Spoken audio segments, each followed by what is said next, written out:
I have been wanting to test or compare the image stabilization in the Lumix S1II, which is, let's face it, an absolute best-in-class in-camera image stabilization, to the non-existent image stabilization in the Pyxis 12K.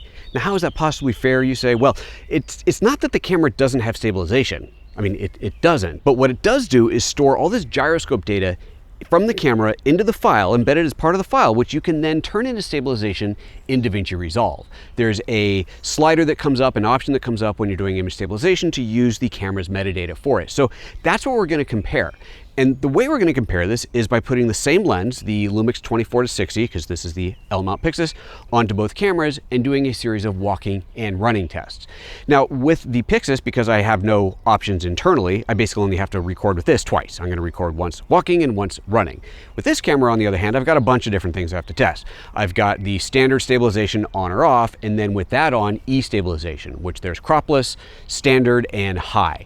The high is the one that you can literally run with and it looks stable, almost like a gimbal, but that is at the sacrifice of cropping. So in the process of running this in software, you can actually choose how much you want to stabilize, how much you want to crop. So I think we'll be able to approximate the same between the two, but that's the whole point of this, to see what the difference really is.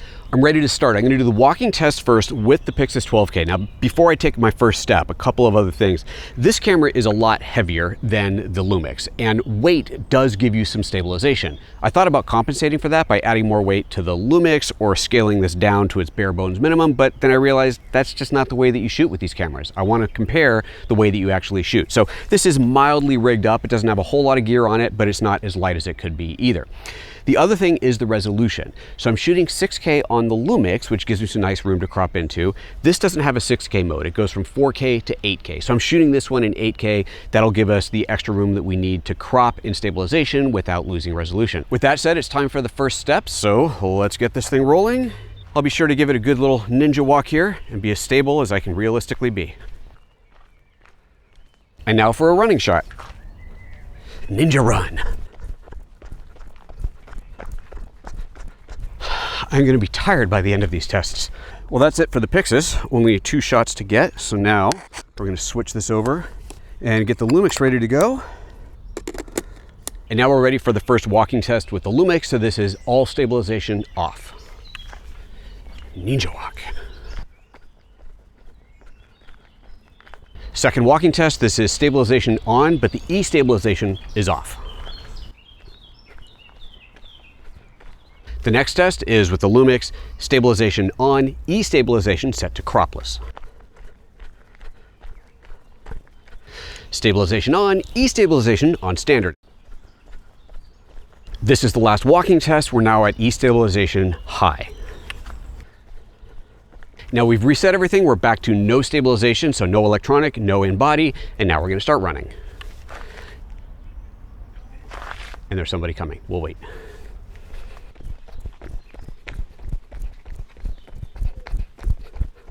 Running test, stabilization on, E-stabilization off. Whose idea was this? This is too much running. Now running with E-stabilization on cropless. Second to last one, E-stabilization standard, running. Last one, Lumix S1II, stabilization on, E-stabilization on high.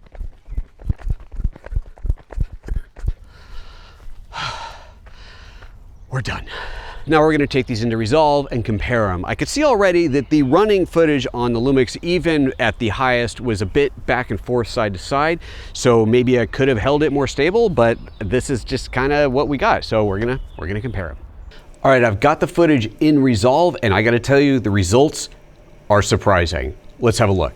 To start, on the left, you'll see that I've got the Pyxis 12K with no stabilization, and on the right, the Lumix S1II with no stabilization. I'll go ahead and hit play, and you can see these are both dramatically moving all over the place. Now, I will say that the shot on the left is moving less, and again, that is going to come down to that heavier camera. That really does make a big difference in here.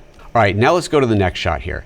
Now I've got stabilization on the Lumix and not on the Pixis. So I'll play this, and we're seeing a huge difference, right? The shot on the right is much, much smoother. This is beautiful. This is what we come to expect from the Lumix. And of course, on the left, no stabilization still. So now let's go to the next shot.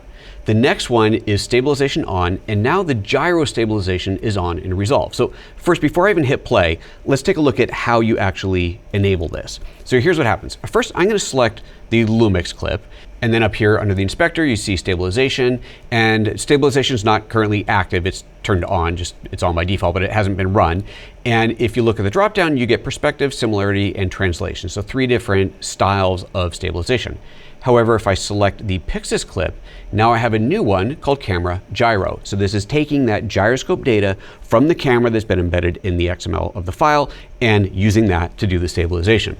Now, once you've enabled that, you have just 2 options. You have a zoom option, which we'll come back to, and then a strength option, which goes from 1 down to -1. By the way, anytime you make a change in here, you do need to re-click on Stabilize to get the results of that change. So now with that set up, let's go ahead and hit play.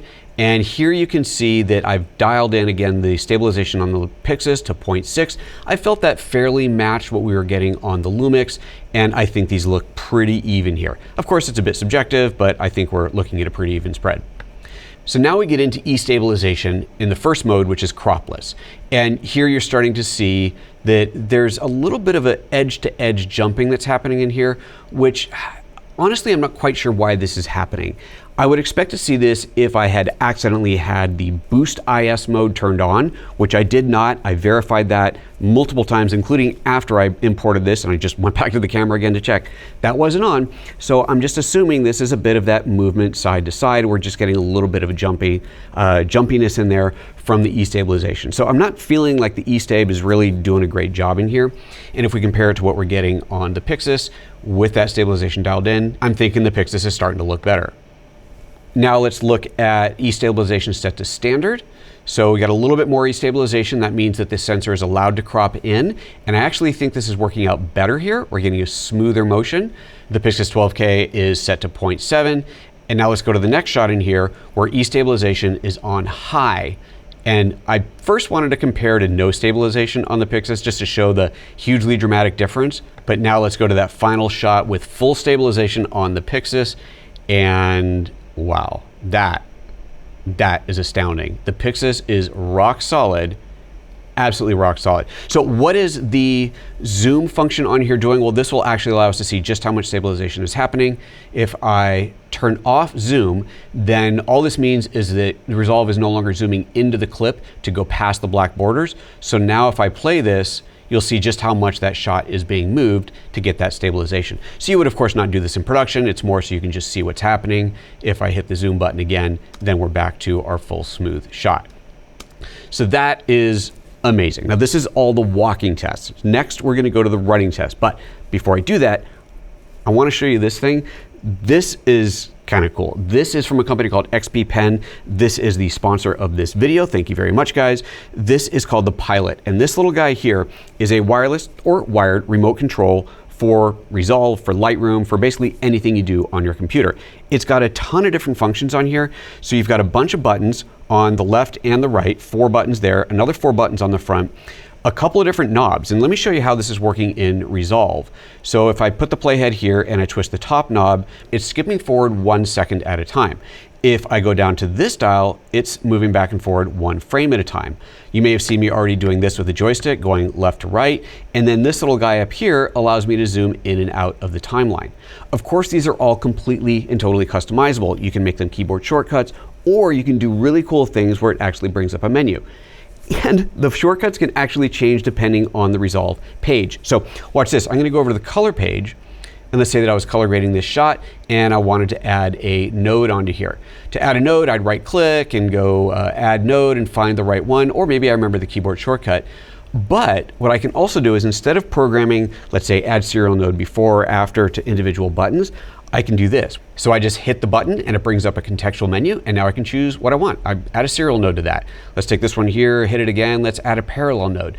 All of these functions can be built in, and you can completely customize it the way that you want. Now there's so much in here that it does take some getting used to, but there are presets that you can download. In fact, if we go over to their website, you'll see that they have a whole bunch of presets for different apps like After Effects, Final Cut, Affinity, all types of preset packs in here that you can load. When I did my initial setup, that automatically prompted me to download presets that I wanted. I got the one for Resolve installed, and I've honestly changed it quite a bit from what the default was. but I'm loving this. This is really, really cool.